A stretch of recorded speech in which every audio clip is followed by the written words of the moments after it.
Graça e paz, tudo bem com você? Nós vamos ler mais uma porção da palavra do Senhor. Pegue a sua Bíblia e nós estamos finalizando hoje o capítulo 5 de Jó. Nós vamos ler Jó 5, do 17 ao 27. E eu coloquei como título aqui, né? Tem aqui na minha Bíblia o título: As mãos de Deus curam. Amém? Abra sua Bíblia comigo, vamos fazer a leitura da palavra do Senhor. Versículo 17. Bem-aventurado é aquele a quem Deus disciplina. Portanto, não despreze a disciplina do Todo-Poderoso, porque ele faz a ferida e ele mesmo a faz sarar. Ele fere e as suas mãos curam. De 6 angústias ele o livrará, e na 7ª o mal não tocará em você. Na fome ele livrará você da morte, na guerra do poder da espada. Você estará abrigado do açoite, da língua, e quando vier a destruição, não ficará com medo. Da destruição e da fome você dará risada, e dos animais da terra não terá medo, porque com as pedras do campo você fará aliança, e os animais selvagens viverão em paz com você. Saberá que a sua tenda está em paz, percorrerá suas posses, e não achará falta de nada. Saberá que a sua descendência se multiplicará, e que a sua posteridade será como a erva da terra. Em robusta velhice você descerá à sepultura. Como se recolhe o feixe de trigo no tempo certo, veja bem, isso é o que investigamos, e assim é. Ouça e medite nisso para o seu bem.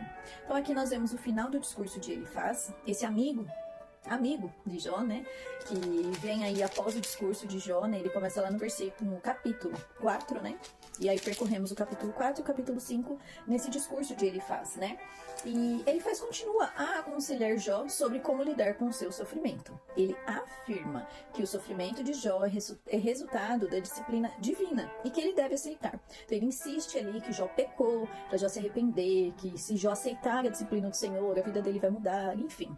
Não é bem o que acontece, que nós sabemos como tudo aconteceu lá nos primeiros capítulos, né? Ele enfatiza que Deus corrige e disciplina aqueles a quem ele ama. E, portanto, Jó deve receber a disciplina de Deus como uma prova de seu amor. Em seguida, Elifaz começa a falar sobre as bênçãos que Deus concederá a Jó. Uma coisa é fato, nós sabemos que Deus é um Deus maravilhoso, um Deus bondoso, um Deus de misericórdia. Mas é um Deus que também prova o nosso coração. Ele prova a nossa vida, né? Nós sabemos que existe a disciplina do Senhor realmente, mas não é o caso de Jó, né? Ele não estava sendo disciplinado pelo Senhor por causa de nenhum pecado. Às vezes Deus disciplina a nossa vida mesmo. Isso é fato, né? E aí ele começa a falar sobre bênçãos que viria sobre a vida de Jó, que ele acredita que viria sobre a vida de Jó, né? Então ele começa a falar sobre as bênçãos que Deus concederá a Jó se ele aceitar a disciplina.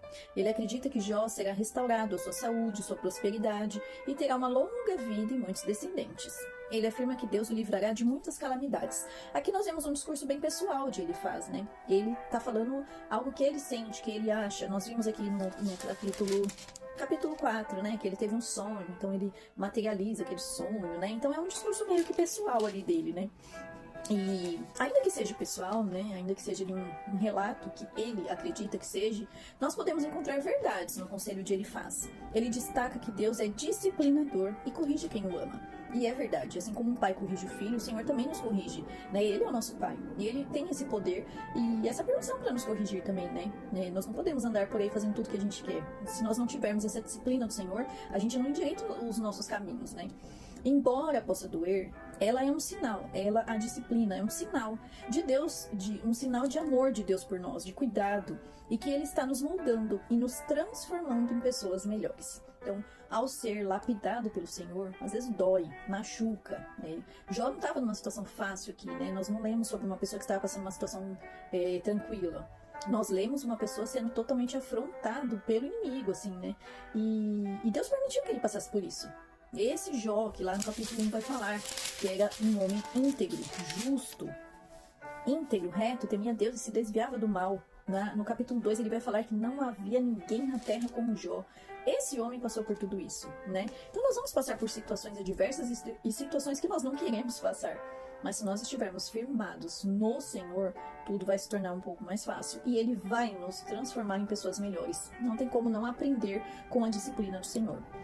As bênçãos que ele menciona nos lembra que é Deus que nos dá o que precisamos e temos muito mais do que merecemos. Nós temos muito além do que nós merecemos, né? Somos pecadores, somos sujos, nós somos assim resgatados pela graça do Senhor, né? E temos muito mais do que nós merecemos. Nós não merecemos nada, mas a graça dele nos alcançou e nos dá diariamente bênçãos sem fim. Então nós temos muito mais do que aquilo que a gente merece, né? Só a presença dele em nossa vida já vale mais do que muitos tesouros, né? Não devemos focar nesses bens materiais, né? Não focar em bens materiais. No mundo teremos aflições.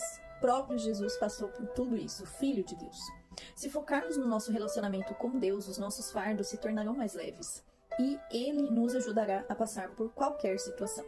Então, independente do sofrimento de Jó ser um ato de pecado dele ou não, independente de ser uma disciplina do Senhor, ele passou ali firme e forte, confiando que o Senhor era o guardador da vida dele. E ainda que ele deixe esses desabafos aí, né, Jó, coloca a dor dele pra fora. Assim nós também devemos fazer. As mãos de Deus curam, só que elas só curam se a gente quiser ser curado. Nós precisamos ir atrás da cura que nós precisamos, né? Nós precisamos ir atrás de Deus, orar, pedir ajuda para pessoas certas. Nós precisamos ir atrás dessa cura. As mãos de Deus curam, mas você precisa estar disposto a ir atrás dessa cura, né? Você precisa querer ser liberto dessa situação que te aflige. Senão nada vai mudar, né? Tudo vai continuar como está. Então que nós possamos refletir sobre isso nessa nossa reflexão aqui diária da palavra, que o Senhor venha tocar no seu coração, nas áreas que você precisa de cura, e que o Senhor possa te visitar durante essa leitura que nós estamos aqui e transformar o seu aprendizado, né? Te transformar nesse aprendizado, melhor dizendo, né? E que haja cura para sua vida, em nome de Jesus. Oro para que nós possamos estar aqui novamente amanhã para mais uma porção da palavra do Senhor, em nome de Jesus. Deus abençoe.